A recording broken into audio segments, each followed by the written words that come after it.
자, 기출문제 이제 풀이 들어갈 건데요. 2008년도 기출문제부터 볼게요.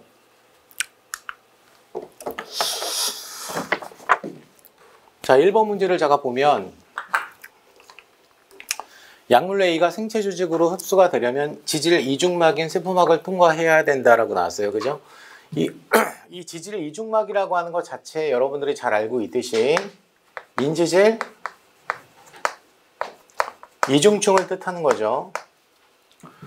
자, 일단은 인지질 이중충이라고 하는 건 여러분들이 이제 친수성 머리 부분과 그 다음에 지방산 두 개로 구성되어 있는 소수성 꼬리로 되어 있는 게 이제 특징이라고 하는 걸 알 수 있는데, 아무래도 이제 이 친수성 머리라고 하는 게 이제 물과 접하고, 얘가 이제 친수성 머리는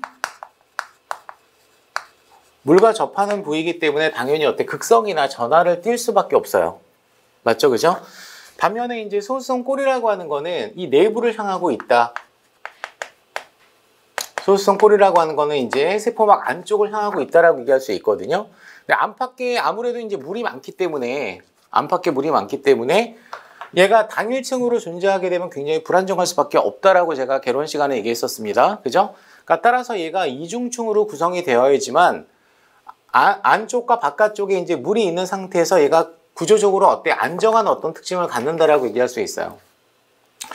자, 그런데 여기서 이제 중요한 게 바로 뭐가 있냐면, 친수성 머리와 소수성 꼬리를 모두 갖고 있다라고 하더라도 일단 표면적으로 따지게 되면은 소수성 꼬리가 훨씬 더 압도적으로 많다라고 얘기할 수 있는 거죠.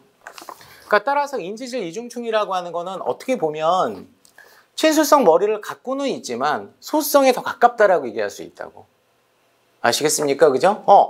자, 그러면 이런 어떤 인지질 이중충이라고 하는 세포막 구조가 어떤 특징을 갖고 있느냐? 일반적으로 지질에 대한 투과성은 높고, 그죠? 지질에 대한 투과성, 그러니까 소수성 물질에 대한 어떤 그 투과성은 굉장히 높지만 상대적으로 친수성 물질에 대한 투과성은 떨어질 수밖에 없어요. 근데 세포가 소수성 물질만 필요한 건 아니잖아. 친수성 물질도 필요하거든, 그지? 그러니까 아무래도 이제 친수성 물질을 수송하기 위해서는 반드시 특정한 어떤 그 게이트에 해당하는 막단백질 같은 것들이 존재할 수밖에 없다라는 얘기가 되겠죠. 아시겠죠? 그죠? 그래서 우리가 이제 정리를 하자면 인지질 이중충 자체는 소수성 물질에 대한 투과성이 상대적으로 높고, 반면에 막단백질 같은 경우는 친수성 물질에 한해서만 통과를 시킨다라고 얘기할 수 있습니다. 자, 그러면 여기서 이제 이때 세포막을 통해서 흡수되는 A의 양을 감소시키는 요인으로 옳은 것을 복에서 모두 고르면 이라고 나왔죠. 그죠? 그러니까 이 A라고 하는 것 자체가 물질이고, 이 물질이 세포막을 통해서 이동을 하는 이동할 수 있는 물질이라고 가정을 한 거예요. 아시겠죠? 그죠? 이해가 되죠? 아무래도 이제 인지질 이중충에 대해서만 고려하면 얘는 소수성 물질이라고 봐도 상관은 없어요. 이 문제를 풀 때. 자, 그러면 당연히 얘가, 그죠? 친수성이 강할 때는 아무래도 이제 통과될 수 있는 어떤 가능성이 떨어지기 때문에 흡수율 자체는 높다, 낮다? 낮을 수밖에 없다. 아시겠죠? 그죠? 자, A의 양을 감소시키는 요인이라고 물어봤습니다. 그죠? 여기 이제 전제 조건이 되는 거죠. 자, 흡수 부위의 혈류량을 증가시킨다라고 나왔어요. 여러분, 흡수 부위의 혈류량을 증가시키면 당연히 A의 양도 증가됩니다. 아시겠죠? 그죠? 그래서 얘 같은 경우는 A의 양이 증가하기 때문에, 혈류량이 증가함에 따라 얘가 증가하기 때문에 당연히 흡수량도 증가할 수밖에 없어요. 흡수량이 증가할 수밖에 없거든? 그러니까 이건 안 되지. 됐습니까? 그죠? 자, DNA 보기를 보게 되면 흡수 부위 A의 농도를 증가시킨다. 이것도 A의 농도를 증가시키기 때문에 동일한 어떤 패턴이 되겠죠? 당연히 이럴 때는 흡수량이 증가가 될 수밖에 없어요. 됐죠? 그죠?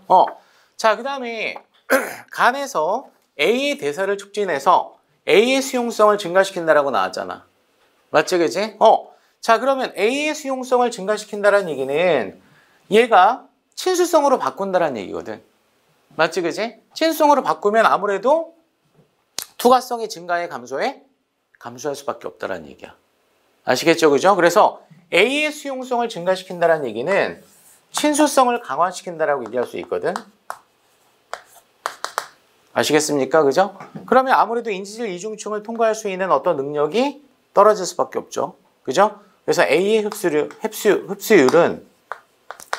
흡수량은 감소할 수밖에 없습니다.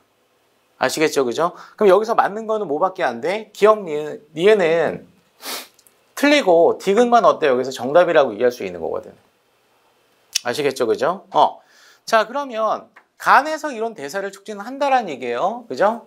그럼 간이라고 하는 장소에서 무슨 작용을 한다?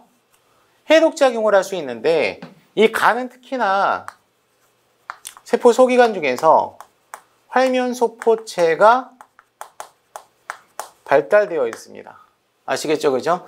이 활면소포체는 화학적인 어떤 활성이나 화학적인 어떤 기능이 매우 뛰어난 세포 소기관 중에 하나이기 때문에 우리 몸의 어떤 화학공장이라고 하는 간에서는 활면소포체가 굉장히 발달되어 있는 게 특징이에요. 조면소포체보다. 아시겠죠? 그죠? 자, 기본적으로 간의 기능에 대해서 한번 보게 되면 활면소포체 기능이라고 봐도 무방할 정도로 중요한 패턴을 갖고 있는데 일단은 활면소포체는 탄수화물 대사에 관여를 하죠. 이 탄수화물을 우리는 다른 표현으로 뭐라고도 얘기하지? 당이라고 얘기하지 않습니까? 맞죠? 그죠?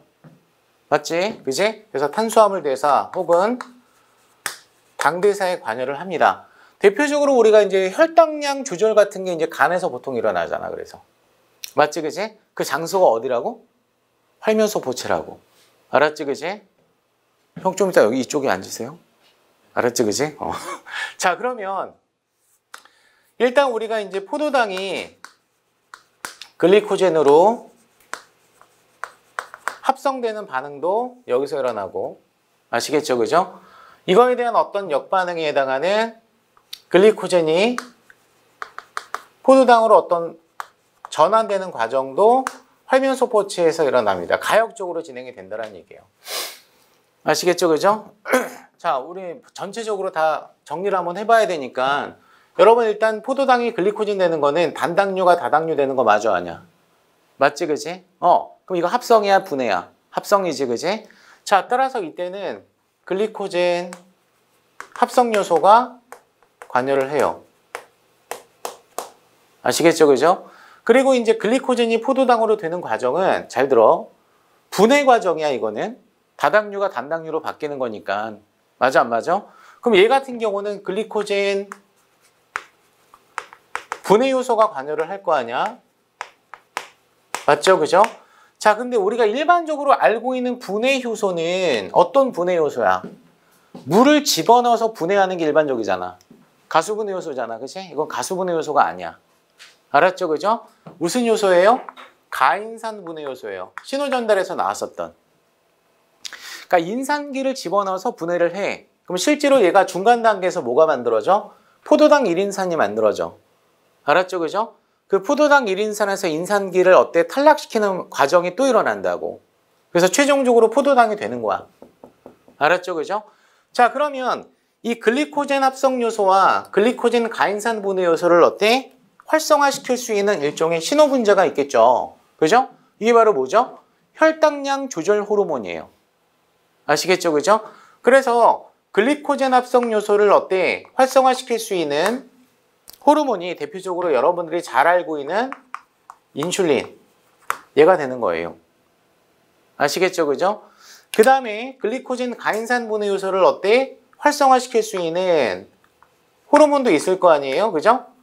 거기 이제 이자의 알파 세포에서 분비가 되는 뭐가 있어? 글루카곤이라고 하는 호르몬이 있죠. 글루카곤. 그 다음에 이제 부신 수질에서 분비가 되는 에피네프린이라고 하는 호르몬이 여기에 해당이 됩니다. 아시겠죠? 그죠?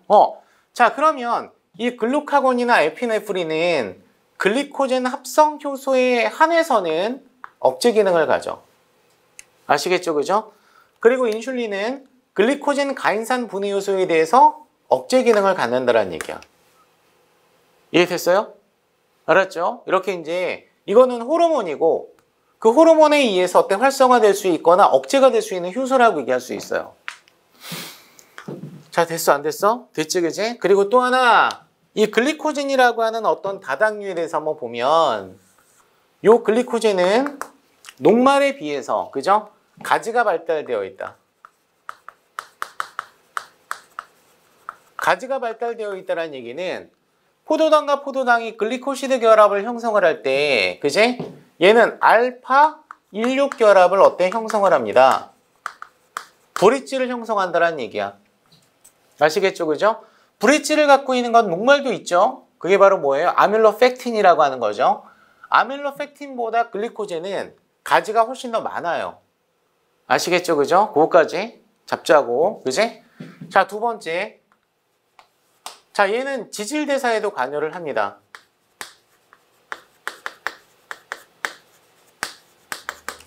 자, 지질대사에 관여를 하는데 기본적으로 지질이라고 하는 거는 진정한 중합체가 아니야. 정리합시다 이거. 그죠?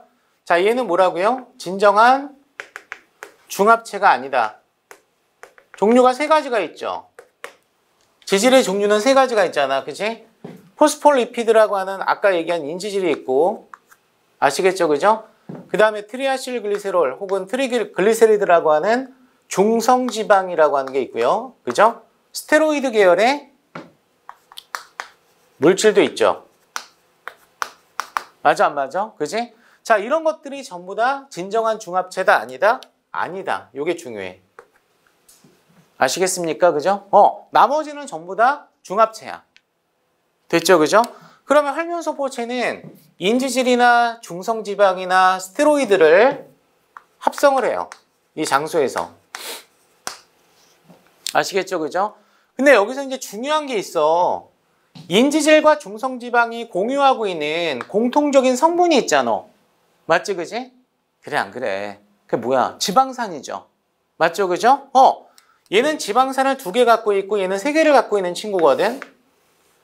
그쵸? 그러면 이 지방산은 약간 어때? 심화 과정으로 넘어가게 되면 활면소포체에서 합성되지 않습니다. 이건. 알았죠? 그죠? 지방산은 어디에서 합성이 돼? 지방산은 세포질에서 합성이 돼요. 요거 참고. 알았죠? 그죠? 지방산 합성 요소에 의해서 세포질에서 어때? 합성되는 게 특징이에요. 그래서 활면소포체로 들어가서 인지질이나 중성지방을 어때? 구성할 때 얘가 쓰인다라는 얘기야. 됐죠? 됐어요? 됐습니까? 자, 세 번째. 자, 얘는 칼슘 저장 능력을 갖고 있어요. 칼슘 저장 기능을 하죠. 맞죠? 그죠? 그럼 칼슘을 저장한다는 얘기는 이 칼슘이라고 하는 게 이제 여러 가지 어떤 기능에 관여를 하는 게 특징인데 기본적으로 신호 전달 과정에서 2차 신호 전달자 역할을 해요. 칼슘이. 아시겠습니까? 그죠? 그래서 IP3가 세포질로 어때 방출이 됐을 때 그 IP3와 결합할 수 있는 IP3 수용체가 그 칼슘 게이트가 활면소포체 막에 존재하고 있죠. 이해가 됩니까? 그래서 IP3 의존성 칼슘 채널이라고 얘기를 하거든. 걔가 열리게 되면 칼슘이 어때? 활면소포체 세포질로 방출돼. 그러면 어떻게 돼? PKC가 활성화돼. 따라서 어때? 특정 단백질이 인산화가 돼서 신호를 어때? 전달하는데 그 역할을 하는 애가 바로 칼슘이라는 얘기예요. 2차 신호 전달자라고 얘기를 하지. 또한 자, 근육 수축에 관여를 하죠. 얘가 또 칼슘이. 그래서 이게 칼슘의 기능이다. 근데 그 칼슘을 저장하는 능력이 자, 활면소포체에 있다라고 하는 걸 좀 알아두세요. 아시겠죠? 그죠? 자, 네 번째는 해독작용을 하죠. 자, 요게 해독작용이야. 디귿에 해당하는 보기가요, 여러분. 해독작용이에요, 이게. 아시겠죠? 그죠? 해독작용이라고 하는 거는 우리가 몸에 있는 어떤 독성물질 같은 것들을 바깥으로 내보내면 끝이거든요. 맞죠? 그죠? 그럼 몸 바깥으로 내보내는 과정을 뭐라고 얘기해? 배설이라고 얘기하지. 맞아, 안 맞아? 우리가 이제 배설할 때는 반드시 소변을 통해서 어때? 분비를 많이 하잖아요. 맞죠? 그죠? 그럼 소변의 주성분이 뭐지? 물이란 말이야. 그럼 배설하는 물질은 물에 녹아야 돼? 안 녹아야 돼? 녹아야 돼. 맞지, 그치? 그럼 소수성 물질은 배설이 잘 안 되고 친수성 물질은 배설이 잘 되겠네? 맞죠? 그러니까 따라서 소수성 물질을 친수성 물질로 바꾸면 해독작용이에요, 이게. 알았죠, 그죠? 자, 그래서 해독작용은 소수성, 대사성 물질을 친수성 물질로 전환시키는 것 자체가 이 화학 반응이 해독작용입니다. 자, 이때 소수성 물질을 친수성 물질로 어때 바꿔줄 때 작용기를 치환시키면 되거든요. 그죠? 그 작용기가 대표적으로 뭐가 있죠? 하이드록실기가 있죠. 하이드록실기가. 맞죠? 그죠? 하이드록실기. 얘를 붙여주게 되면 소수성 물질을 어때 친수성 물질로 전환시킬 수 있습니다. 그래서 얘 같은 경우는 배설이 안 되는 물질이고 극단적으로 얘기를 했을 때 얘 같은 경우는 배설이 되는 물질이야. 됐습니까? 그죠? 그때 관여하는 유명한 효소가 있는데요. 그죠? 그 효소가 간에 존재를 하고 있겠죠. 그죠? 자, 얘를 뭐라고 얘기해? 사이토크롬 P450이라고 얘기해. 알았죠? 그죠? 뭐라고? 사이토크롬 P450. 약자로 CYT라고 쓰죠. CYT P450이라고 얘기합니다. 자, 이게 이제 활문소포체 다야. 알았죠? 그죠? 이 정도는 어때? 뭐 많은 것도 아니니까 암기를 하셔야겠죠. 암기를. 아시겠죠? 그죠? 자, 따라서 1번의 정답은 몇 번입니까? 보기를 보면 디귿만 맞기 때문에 정답은 3번이에요. 정답은 3번이라고 얘기할 수 있습니다.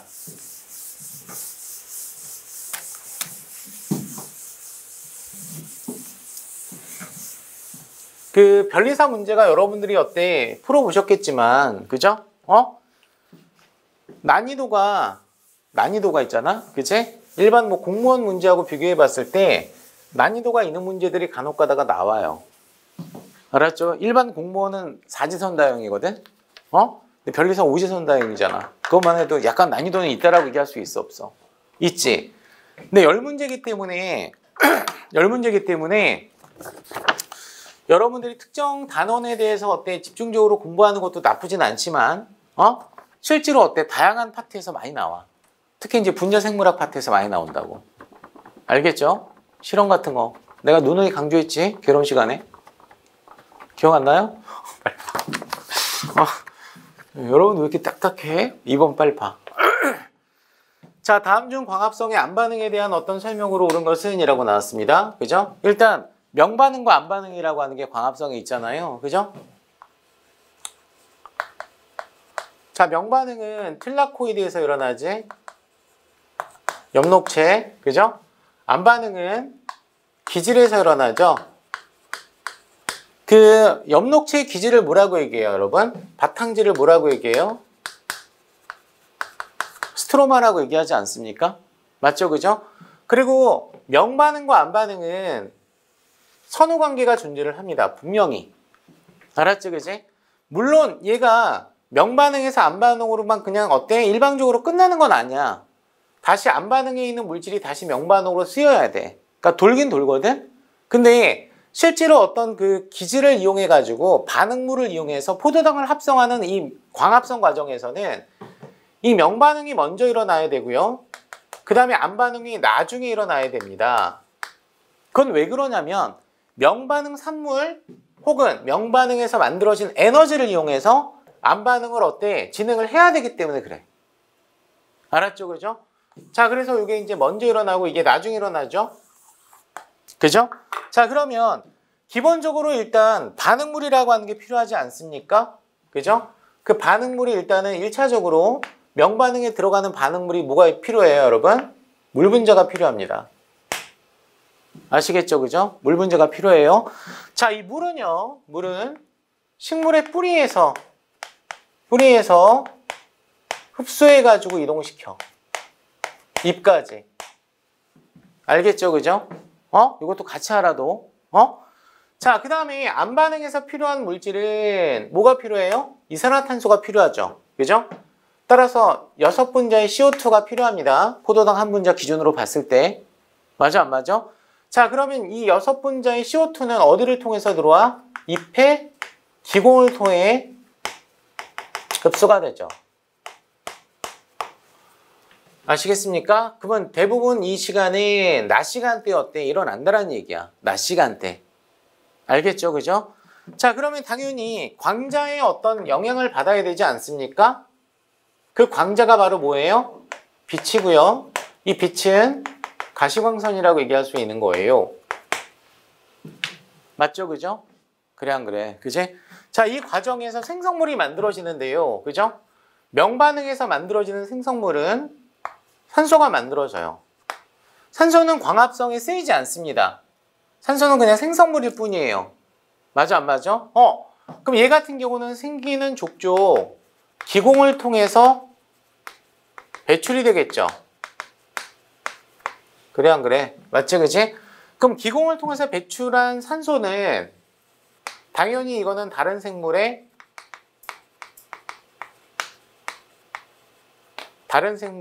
호흡에 이용된다라고 얘기할 수 있는 거거든요. 아시겠죠? 그죠? 자, 그리고 이제 암반응에서 만들어지는 물질 최종 산물은 가장 중요한 게 뭐야?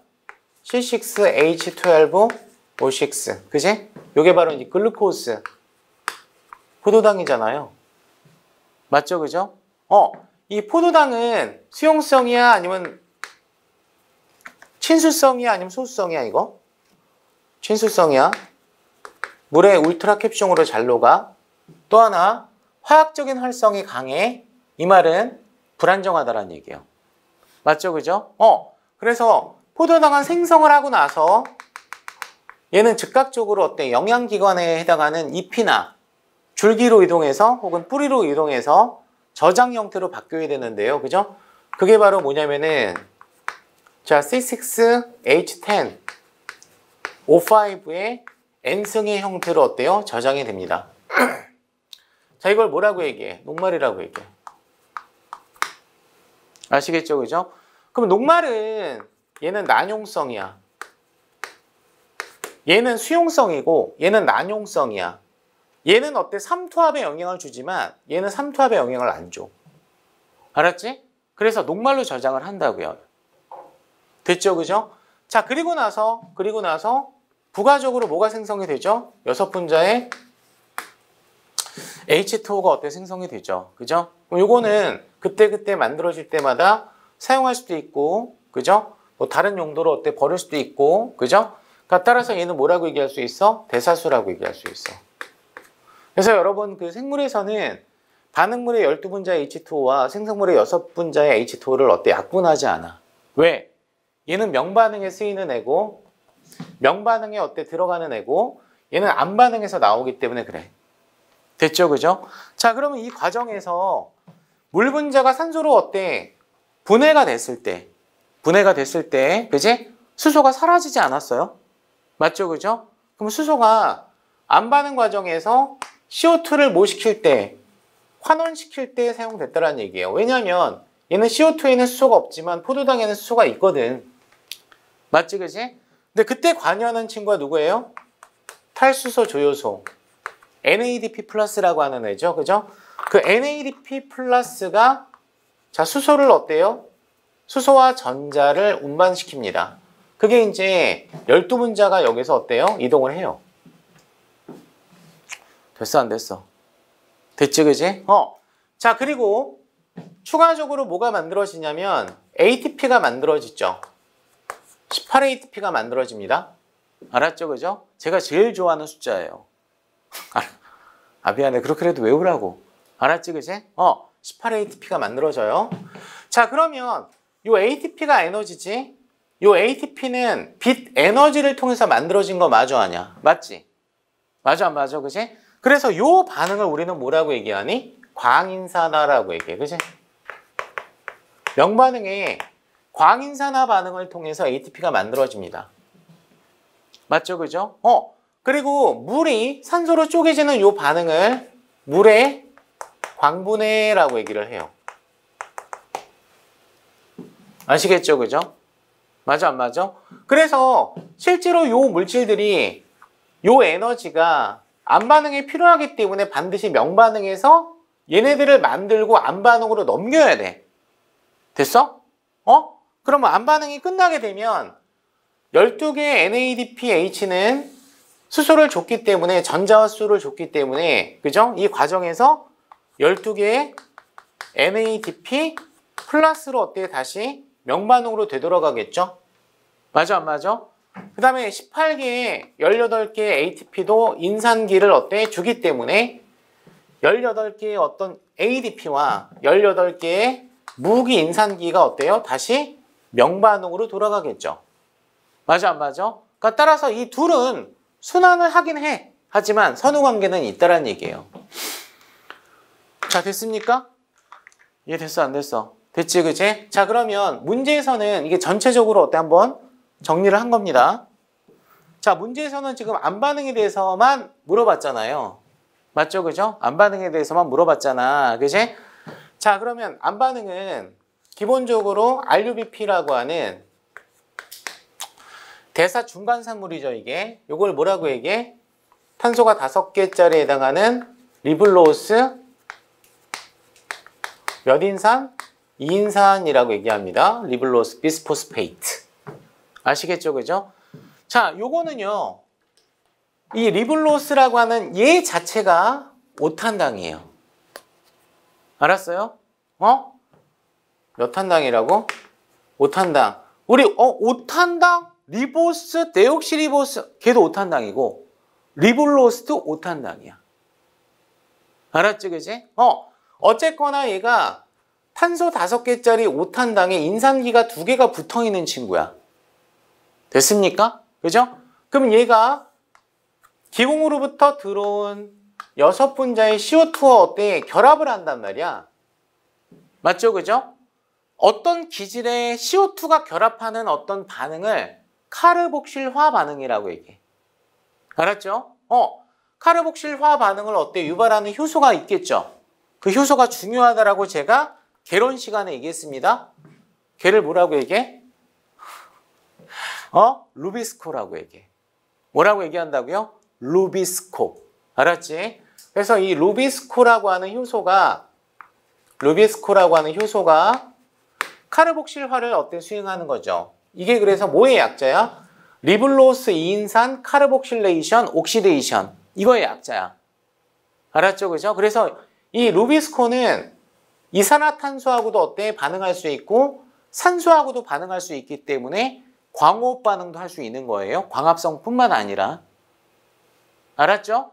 알았죠? 식물에서 가장 많은 효소야. 이것도 알아도. 식물이 갖고 있는 효소 중에 가장 풍부한 요소가 루비스코다. 왜? 얘가 있어야지만 어때? 당을 만들 수가 있거든. 됐어요? 자, 그러면 이때 뭐가 만들어져? PGA가 만들어져. 자, 요거는 탄소가 3개짜리다. 자, 여기 봐. 6, 5, 30이죠? 탄소가 6분자 들어갔죠? 토탈 36개죠. 그러면 얘가 지금 3탄소 화물이 만들어져야 되죠. 그러면 얘가 12분자가 필요하겠죠. 그래, 안 그래? 맞지, 그지? 자, 이 친구의 이름은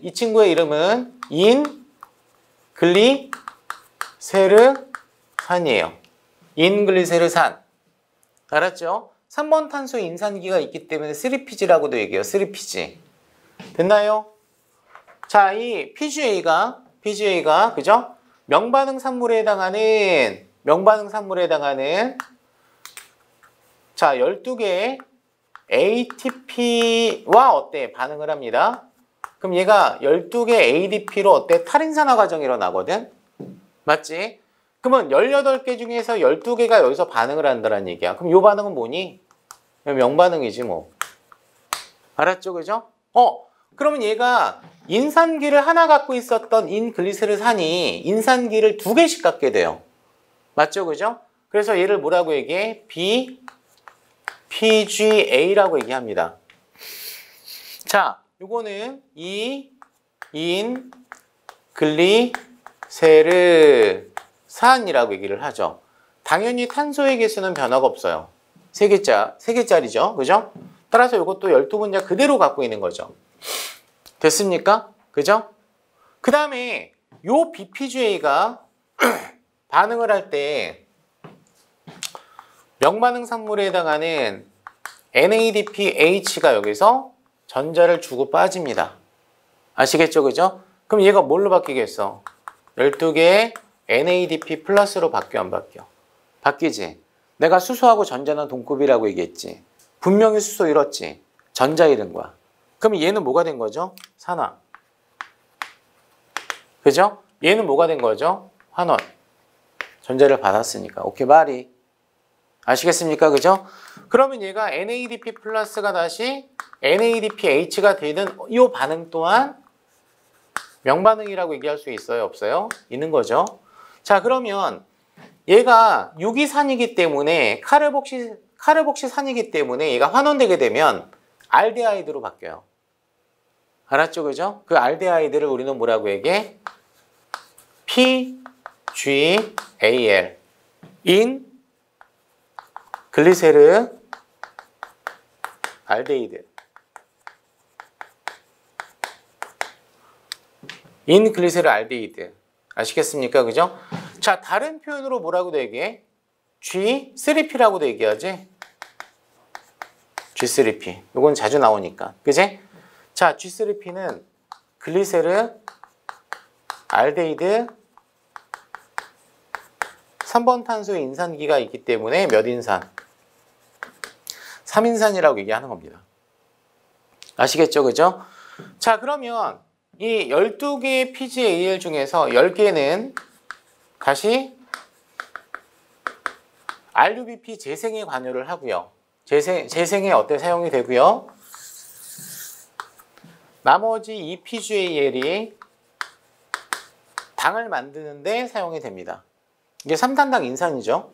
그죠? 그럼 얘가 지금 카본이 몇 개짜리야? 3개짜리잖아. 그지? 자, 그러면 이 EPGAL이 뭐로 바뀌냐면 과당 16 2인산 얘가 되고요. 얘는 탄소가 몇 개예요? 6개죠. 맞지? 그지? 이성질화 반응을 통해서 포도당 6인산 탈인산화 반응을 통해서 최종적으로 포도당이 만들어집니다. 아시겠죠? 그죠? 그래 안 그래? 그지? 그럼 이게 무슨 반응이지? 해당 과정의 역반응이야. 해당 과정의 역반응이라고. 오케이, 바리. 아시겠어요? 그죠? 자, 그러면 얘가 이제 탄소가 3개짜리잖아요. 탄소 몇 개? 30개. 맞지? 그지? 그럼 얘가 인산기 하나씩 갖고 있으니까 뭐로 바뀌어? RUMP로 바뀌어. 자, 얘는 리블로스 몇 인산? 1인산. 요거만 쓸게요. 자, 리블로스 1인산이고요. 탄소는 당연히 5개가 되겠죠. 맞아, 안 맞아? 그럼 얘가 2인산으로 되기 위해서는 분자당 인산기를 하나씩 더 붙여줘야 될 거 아니야. 그지? 이 과정에서 나머지 18개 중에 12개 쓰였으니까 6개가 여기서 쓰인다는 얘기야. 개발이. 아시겠어요? 따라서 12 플러스 6은 18 나오잖아. 맞지, 그지? 그럼 요거에 대한 역반응은 당연히 명반응에서 어때? 수행을 하겠죠. 됐어, 안 됐어? 됐지, 그지? 자, 그러면 이 리블로스 2인산이 PGA가 될 때 CO2가 들어가야 돼, 안 들어가야 돼? 들어가야 돼요, 그죠? 그래서 요 단계의 요 반응이 1차적으로 중요합니다. 요게 바로 뭐예요? CO2 픽세이션, 고정이라고 얘기를 해요. 고정. 그지? 이산화탄소를 고정시키는 단계다.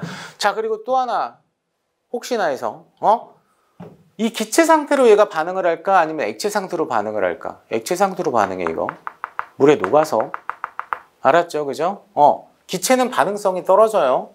자, 그 다음에 요 단계에서 요 단계가 중요하죠. 맞죠? 그죠? 그러면 실제로 당을 만들기 위해서 뭐가 필요해? 전자가 필요하다. 전자를 제공하잖아. NADPH가. 오케이, 바리. 맞아, 안 맞아? 그럼 CO2가 전자 받아가지고 뭐로 바뀌는 거야? 당이 되는 거잖아. 그럼 CO2 입장에서는 뭐가 되는 거야? 환원되는 거야. 알았지? 그래서 요 대사를 뭐라고 얘기해? 환원 및 당 생성 과정이라고 얘기를 해요.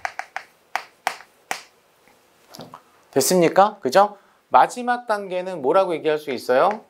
RUBP 리제네레이션 재생 단계라고 얘기를 하는 거죠. 오케이 바리 아시겠어요? 그죠? 이 단계가 제일 중요하죠. 환원 및 당 생성이 가장 중요하다. 그래서 스트로마에서 일어나는 반응은 산화 환원 반응 중에서 환원이라고 얘기할 수 있어요. 아시겠죠? 그죠? 자, 그러면 일단은 이 과정에서 이제 마이너한 어떤 뉴스를 한번 얘기를 하면 마이너한 뉴스라는 얘기를 하면 실제로 여기서 뭐 이거는 시험에 뭐 나오면은 개박살 나는 거고 12분자의 물이 여기서 빠져. 환원되는 과정에서. 오케이, 바리. 아니, 수소를 24개를 줬잖아. 24개가 빠졌어. 그럼 뭐야? 아닌 거 아니야? 산소가 빠지잖아. 맞지? 뭐 환원이야? 알았죠? 아니, 들어간 수소의 개수와 나오는 수소의 개수는 같아. 그럼 산화환원 반응이 아니라고 착각할 수 있잖아. 산소가 같이 빠졌잖아. 물이 빠지니까. 맞아요? 그리고 이 루비스코 반응에서 6개의 물 분자가 들어가. 그럼 여러분 이건 어때? 약분이 돼. 같은 안 반응이기 때문에. 들어가는 물은 6개, 나오는 물은 12개. 맞지? 그지? 그럼 6개 물이 나오는 거 맞지? 대사수로. 대사수로! 이해됐어요? 자, 이번에 1번 적어 볼게. 켈빈으로에서 이게 이제 켈빈 벤슨으로라고 얘기를 하죠. 켈빈 벤슨으로. 줄여서 켈빈으로라고 얘기하잖아. 자, RUBP가 재생이 됩니다. 그죠? 맞죠? 자, 두 번째. 엽록체의 어떤 스트로마에서 일어나는 거 맞죠? 안 반응이. 맞아? 자, 이산화탄소가 RUBP와 결합해서 PGA가 형성이 됩니다. 자, 이때 어떤 요소가 중요하다고요? 루비스코. 루비스코, 그지? 맞죠? 그죠? 자, 그 다음에 명반응에서 만들어진 고에너지 화합물이 이용됩니다. 요 고에너지 화합물을 뭐라고 얘기할 수 있어? ATP. ATP 사용되잖아. 자, 분해된 물에서 나오는 어떤 전자가 NADPH의 합성에 이용됩니다. 라고 나왔어요? 안 나왔어요? 자, 얘가 분해된 물에서 나온 전자가 NADPH의 합성에 이용됩니까, 이게? 이 전자는 관계 2로 들어가요, 그냥. 맞아, 안 맞아? 그지? 게다가 이거는 무슨 반응이야? 명반응이야, 그지? 맞아, 안 맞아? 그래서 우리가 물에서 전자가 나갈 때 산소가 돼. 그 전자가 최종적으로 NADPH의 합성에 이용되는 건 맞아. 하지만 짧게 보게 되면은 이 전자는 P680이라고 하는 관계 2로 들어가고 관계 2는 빛을 받아서 관계 1로 전자를 토스해주고 맞아요? 관계 1에서 나간 전자도 들뜬 상태가 됐을 때 오케이? 자, NADP 플러스로 어때? 토스를 해주니까 NADPH가 되는 거예요. 맞죠? 그죠? 그러니까 최종적으로는 봤을 때 얘가 어때? 수용체지. 맞아, 안 맞아? 그래서 명반응 이것도 써줘. 명반응 전자 최종 수용체. 아시겠죠? 누가? NADP 플러스가. 따라서 이 문제는 빨리 할게요. 5번이에요. 안 반응하고 전혀 관련 없지. 됐습니까? 자, 23번 문제, 3번 문제로 넘어가도록 할게요.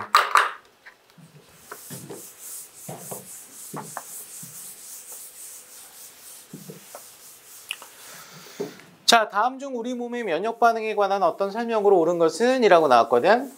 자, 면역 반응이라고 하는 것 자체는 여러분들이 잘 알고 있겠지만 이거는 공격 기능이 아니에요. 방어예요, 방어. 디펜스예요, 디펜스. 알았죠, 그죠? 자, 그래서 우리가 이제 면역 반응이라고 하는 거는 일단 선천적 면역이 있어요. 선천적 면역 반응이 있고, 그죠? 후천적 면역 반응이 있습니다. 아시겠죠? 그죠? 자, 선천적 면역 반응이라고 하는 거는 모든 동물이 다 갖고 있어. 여기서 식물은 제외하는 거예요, 일단. 식물이 면역 반응이 없다라는 얘기가 아니고 동물에 한해서만 얘기하자고. 그지? 자, 반면에 이제 후천적 면역 반응은 척추 동물만 갖고 있어. 척추 동물이 기본적으로 어때 봤을 때 다른 동물들에 비해서 고등하잖아. 맞지, 그지? 그럼 후천적 면역 반응이라고 하는 게 선천적 면역 반응보다는 특화되어 있다라고 얘기할 수 있는 거야. 맞죠, 그죠? 그래서 이 선천적 면역 반응을 우리는 뭐라고 얘기해요? 내재 면역이라고 얘기를 해요. 타고난다라고 얘기해서. 그 다음에 후천적 면역 반응을 뭐라고 얘기해요? 적응 면역이나 혹은 획득 면역이라고 얘기합니다. 아시겠죠, 그죠? 그럼 특징을 보게 되면, 자, 얘는 넌스페시픽해. 비특이적이야. 아시겠죠, 그죠? 아마추어틱하다고. 아마추어가 싸움 잘해 못해? 못하잖아. 맞지, 그지? 그래서 약해. 알았죠, 그죠? 하지만 연락 빠르다. 아시겠죠, 그죠? 그럼 선천성 면역 반응이라고 하는 선천적 면역 반응은 대표적으로 뭐가 있냐면, 모기, 방금도 이렇게 모기가 날아다녔는데 우리가 모기에 물리는 거 좋아해요? 연락 싫어하잖아. 모기에 물리면 짜증나잖아. 왜? 일단 가렵고 부종이 생기고 소위 무슨 반응이 생겨요? 잽싸게 염증 반응이라고 하는 게 일어나죠. 염증 반응 다치자마자 일어납니다. 이거는 굉장히 빠르다라고 얘기할 수 있어 없어? 있는 거지. 맞아 안 맞아? 맞지, 그치? 대표적으로 염증 반응이 여기에 해당이 돼요. 염증 반응이 인플라메이션이라고 하는. 반면에 이제 또 하나가 어떤 백혈구의 식세포 작용 같은 것도 여기에 해당이 되죠. 얘네가 항원을 인지해가지고 먹는 건 아니거든. 특정 바이러스만 잡아먹거나 특정 세균만 잡아먹는 거 아니야. 모든 항원들은 다 모두 잡아먹을 수 있다는 얘기야. 가리지 않고. 이거는 특이적이지 않다는 얘기예요. 아시겠죠, 그죠? 그래서 이 선천적 면역 반응의 특징은 비특이적이라고 하는 이 특징이 매우 중요한데, 소위 항원 특이적 수용체를 갖고 있지 않다. 이게 특징이에요. 항원 특이적인 수용체를 갖고 있지 않아. 알았죠, 그죠? 그래서 이런 어떤 선천성 면역 반응에 관여하는 어떤 세포나 단백질이 있지 않습니까?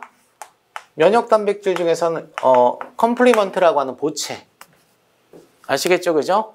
세포 중에서는 백혈구 계열. 식세포 작용을 할 수 있는 백혈구 계열. 호산구, 호중구, 호염구, 비만세포. 뭐 이런 애들 있잖아, 그지? 맞지, 그지? 그 다음에 또 뭐 있죠? 세포성 면역 반응에 관여하는 NK세포가 있어요. NK세포. 이거 번역하면 뭐죠? 자연살의 세포나 자연살상 세포. 알았죠, 그죠? 자, 이런 애들이 선천성 면역 반응에 관여를 합니다. 자, 후천성 면역 반응은 특이적이야. 항원 특이적이라는 얘기야. 그지? 따라서 특이적이기 때문에 프로페셔널해. 연락 강해. 알았지, 그지? 단점 뭐예요? 연락 느려. 알았지, 그지? 그래서 반드시 선천적 면역 반응이 먼저 일어나고 후천성 면역 반응이 나중에 일어나. 선후관계가 있어, 이것도. 알았지, 그지? 그래서 먼저, 나중. 또 하나는 선천성 면역 반응이 깨지게 되면 후천성 면역 반응도 일어나지 못합니다. 왜냐하면 이 선천성 면역 세포가 후천성 면역 세포한테 항원을 제시를 해야 돼요. 정보를 줘야 된다는 얘기야. 알았지, 그지? 됐습니까? 항원 제시를 주는 애를 누구라고 얘기해? 항원 제시 세포. 맞지, 그지? 그 항원 제시 세포가 바로, 자, 수지상 세포 많이 나오는 애. 그 다음에 대식 세포. 이런 애들이 선천성 면역세포에서 후천성 면역세포를 활성화시킬 수 있는 항원 제시세포라고 얘기할 수 있는 거죠. 그럼 받는 쪽은 누구라고 얘기할 수 있나요? T세포, T림프구. 아시겠죠? 그죠? 맞아, 안 맞아? 그지? 자, 그래서 결과적으로 후천성 면역 체계가 왜 특이적이냐? 얘는 항원 특이적인 수용체를 갖습니다.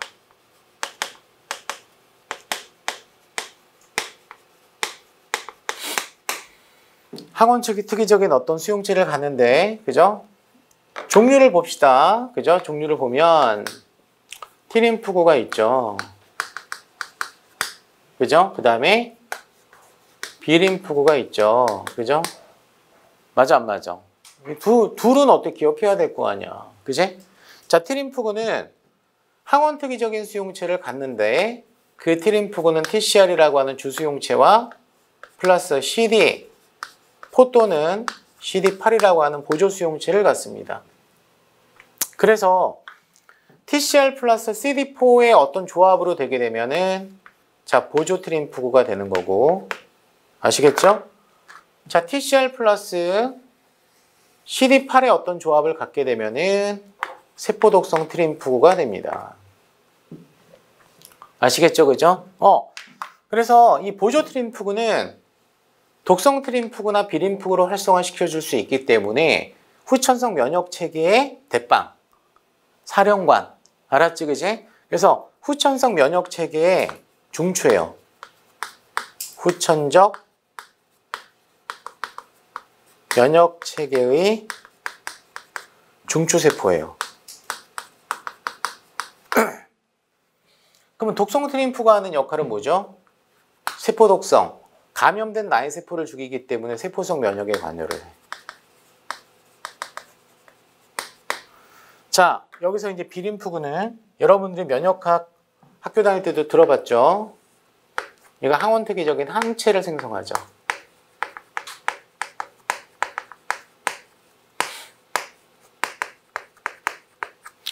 자, 어디로 분비하겠어, 이게? 체액으로 분비를 할 거 아니야? 맞지? 체액으로 분비할 거 아니야. 그지? 그러니까 뭐야? 체액성 분비야. 체액성 면역이야, 얘가. 그래서. 알았죠? 그죠? 그래서 얘는 체액성 면역에 관여를 합니다.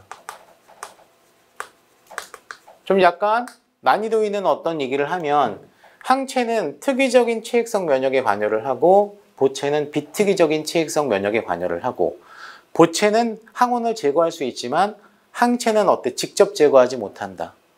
알았지? 대식세포 같은 애들을 끌어들여가지고 유인해서 잡아먹게 한다. 오케이, 바리. 그러니까 상호작용이 다 있어. 됐어요? 됐습니까? 그죠? 자, 우리 몸에서는 특이적인 면역 반응만 일어난다? 이게 말이 돼? 틀리잖아. 그지? 특이적, 비특이적 모두 일어난다라고 얘기했습니다. 그죠? 자, B 플러스 특 모두 일어나. 따라서 안 되고요. 자, 2번. 염증 반응은 외부 침입체로부터 몸을 보호하는 반응이 아니다. 반응이다. 아시겠죠? 그죠? 반응이다. 반응이다. 이게 이제 비특이적인 면역 반응인데 염증 반응 같은 게 일어났을 때 단점 같은 게 있죠? 맞아? 우리 몸에서 어때? 전쟁을 하는 거잖아. 면역 반응이라고 하는 게. 그지? 그러면 아무래도 어쩔 수 없는 경우에는 해야 되지만 염증 반응이 어때? 이런 면역 반응이 일어났을 때 내 몸도 내 조직도 손상될 수 있어 없어? 있잖아. 그치? 그래서 우리가 염증 반응이 어때? 너무 과도하게 일어났을 때는 문제가 될 수 있기 때문에 항염제 같은 것들을 먹는 거예요. 그래서. 아시겠죠? 그죠? 자, 따라서 안 돼. 틀렸어. 이것도 안 돼. 자, 면역관용은 자, 자신의 면역세포가 자기 항원과 결합해서 반응하는 현상이다. 라고 나왔어, 안 나왔어? 나왔지, 그지? 자신의 면역세포가 자기 항원에 대해서 결합하면 안 돼. 면역관용이라고 하는 건. 그지? 그럼 이거 뭐라고 해줘야 돼요? 면역관용이 실패가 됐을 때 이 현상이 일어날 수 있는 거죠. 이런 걸 뭐라고 얘기하죠? 자가면역 질환이라고 얘기하죠. 면역관용이 아니고 뭐라고? 자가면역 질환이라고 얘기할 수 있는 거잖아. 맞지, 그지? 됐어요? 자, 조직이식 시 거부 반응이 일어나는, 거부 현상이 일어나는 주된 원인은 개인마다 T세포 수용체가 다르기 때문이다. T세포 수용체가 다르기 때문이 아니라, 그죠?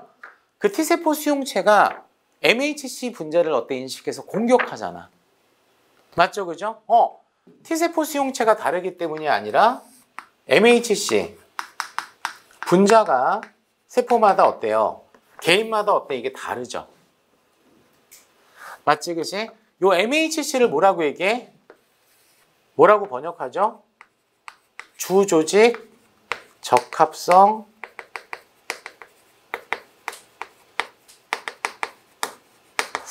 복합체라고 얘기를 합니다. 주조직 적합성 복합체라고 얘기를 해요. 이게 이제 개인 간의 차이가 크고, 그래서 우리가 장기이식 같은 거나 조직이식 같은 거나 기관이식 같은 것들을 함부로 할 수가 없어요. 왜? 내 만약에 장기를 다른 사람한테 그냥 어때? 줬어.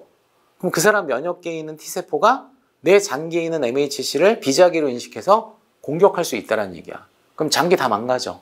이런 거 우리가 뭐라고 얘기해? 장기식 거부라고 얘기하지. 맞아, 안 맞아? 그지? 틀렸어. 4번은 MHC 분자라고 해야지만 맞아요. 그죠? 자, 5번 볼게요. 한 종류의 형질세포 플라스마셀이라고 나왔지. 이 형질세포는 효각이 비림푸구예요.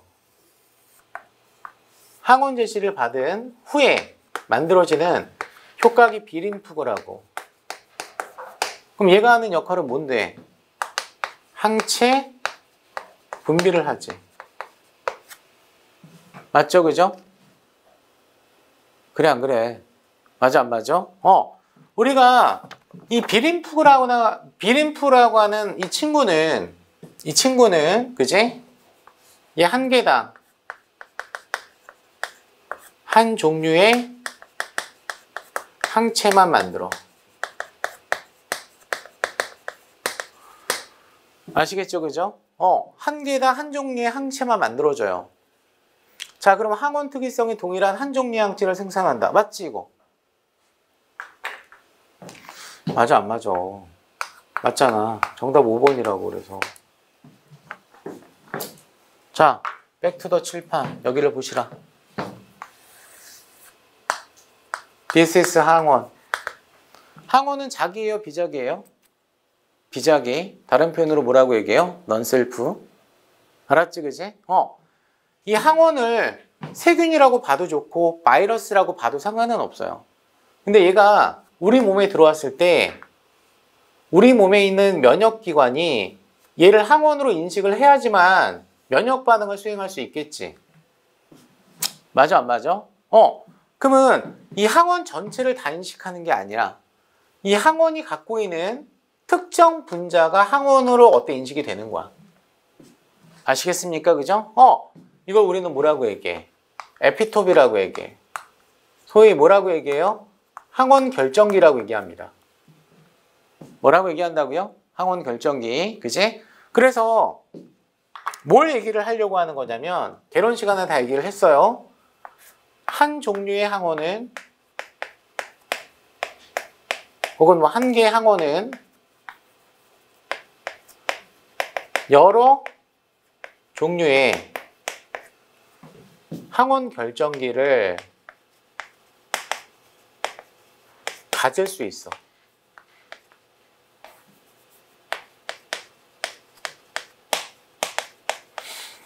한 종류의 항원은 여러 종류의 항원 결정기를 가질 수가 있어. 실제로 현상이야, 이거는. 왜가 아니야. 실제로 어때? 그렇게 발견되니까. 됐어요? 자, 그런데 이 항원 결정기랑 결합할 수 있는 면역세포는 항체고 그 항체를 만들어주는 세포가 비림푸관이에요. 맞죠? 그죠? 맞지? 그지? 그러면 대시기가 얘를 잡아먹어. 대식세포가 얘를 잡아먹어. 소화시켜. 그런 다음에 이 항원 결정기를 보조트림푸그한테 제시를 해. 그럼 보조트림푸그는 이거에 대한 수용체도 있고 이거에 대한 수용체도 있고 이거에 대한 수용체를 갖고 있는 세 종류의 어떤 보조트림푸가 있을 거 아니야. 맞지? 그럼 걔가 어때 인식을 한단 말이야. 그러면 요 결정기랑 결합할 수 있는 구조의 항체를 만들어줄 수 있는 각각의 비림푸구를 모아 불러. 걔네들한테 은총을 준다고. 야, 니들 활성화돼. 얘네들이 쳐들어왔어. 그럴 거 아니야, 그지? 그러면 이 비림푸구 B1은 요런 모양의 구조의 항체를 만들 수가 있어. 예를 들어서. 그럼 얘는 얘하고 특이적으로 결합할 수 있는 항체지? 맞아요? 그리고 이 B2 같은 친구는 요런 삼각형에 해당하는 항원 결정기랑 결합할 수 있는 항체를 만들 수 있는 친구야. B3 같은 경우는 저런 원에 해당하는 어떤 구조와 결합할 수 있는 항체를 만들 수 있는 친구야. 무슨 말이야? 비림푸구 하나당 한 종류의 항원 결정기랑 결합할 수 있는 항체만 만들어준다고. 왜냐고 묻지 말라고. 그렇다고. 알았죠? 그래요. 5번 맞아요. 그래서 현상이야. 됐습니까? 넘어갈게요. 자, 4번 문제. 자, 호르몬의 작용에 대한 설명으로 옳은 것을 보기에서 모두 고르면, 자, 세포가 포도당을 흡수해서 라고 나왔죠. 자, 여러분, 세포가 포도당을 흡수했다라고 하는 거는 어디에 있는 포도당을 흡수했다라는 얘기니? 혈액에 있는 포도당을 흡수했다라는 얘기잖아. 맞아, 안 맞아? 그러면 당연히 세포가 포도당을 먹었기 때문에 혈중 포도당한 수치가 떨어지겠죠. 맞아, 안 맞아? 그래, 안 그래? 혈액에서 어때? 세포 안으로 당이 들어갔으니까 혈중 포도당의 농도는 떨어질 거 아니야. 이걸 뭐라고 얘기할 수 있어? 혈당량 감소. 라고 얘기할 수 있겠죠? 그죠? 그럼 이 혈당량이 기준치보다 정상 혈당보다 더 떨어지게 되면 뭐가 돼요, 이거? 저혈당이 되겠죠. 맞아, 안 맞아? 그럼 사람이 쇼크로 죽을 수도 있다, 이거? 그럼 혈당을 조절해야 될 거 아니야. 맞아, 안 맞아? 그럼 혈당을 높이기 위해서는 혈당량 증가 호르몬이 필요한 거 맞아, 아니야? 맞지? 그래서 이자에서 글루카곤의 분비가 촉진된다. 이게 뭐가 틀려? 맞지?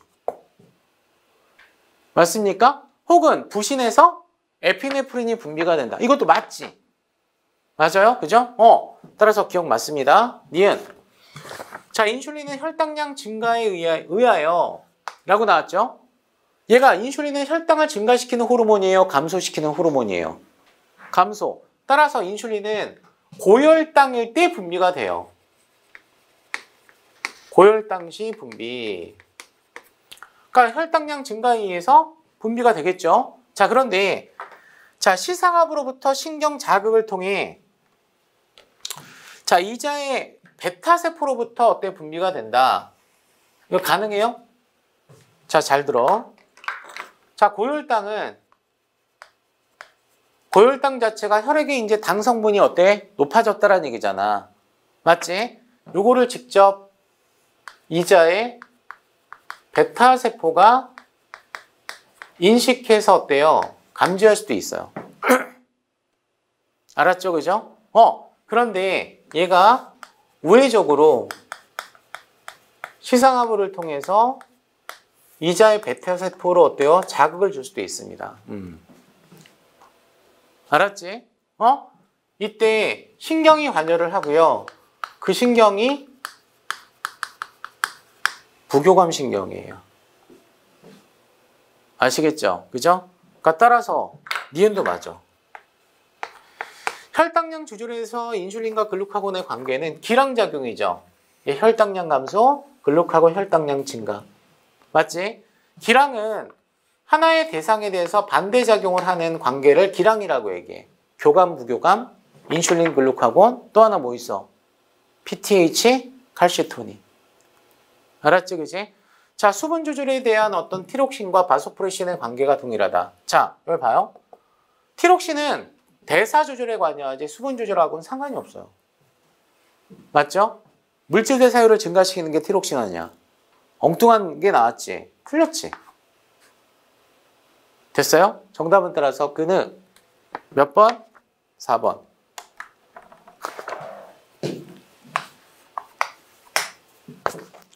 4번이야.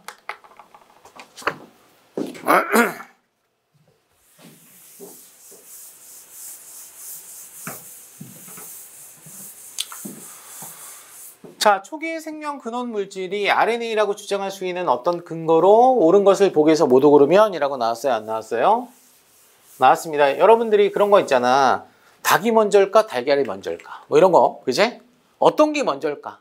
그러면 여기서 어떤 게 먼저라고 어때 주장할 수 있는 어떤 근거가 있어야 될 거 아니야?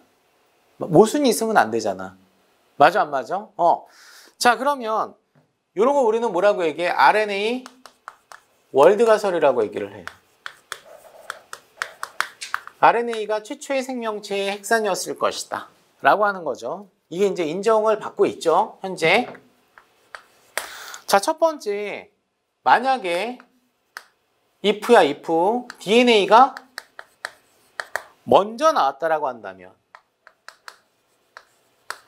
어떤 오류가 있을까? 라고 하는 거죠. DNA 핵산 맞지? RNA도 핵산 맞잖아. 그치? 자, 얘가 먼저라고 했을 때 문제점이 있어요. 그 문제점은 효소 활성을 설명할 수가 없다. DNA는 안정하기 때문에 그래. 화학적으로. 이중나선 구조고. 아시겠습니까? 그죠? 자, 효소 활성을 어때? 설명을 못하니까 단백질을 합성하는 거나 생성하는 것도 대사잖아. 그래서 단백질 합성도 설명이 불가능. 유전 물질은 설명이 가능하지만. 맞지, 그지?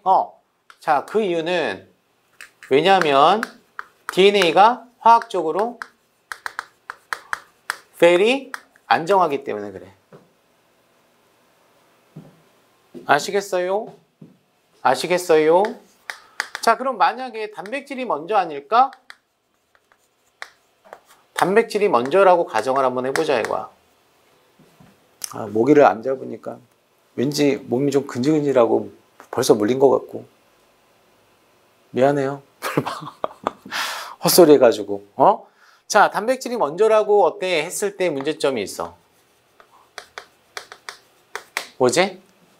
유전 정보의 전달이 설명이 안 돼.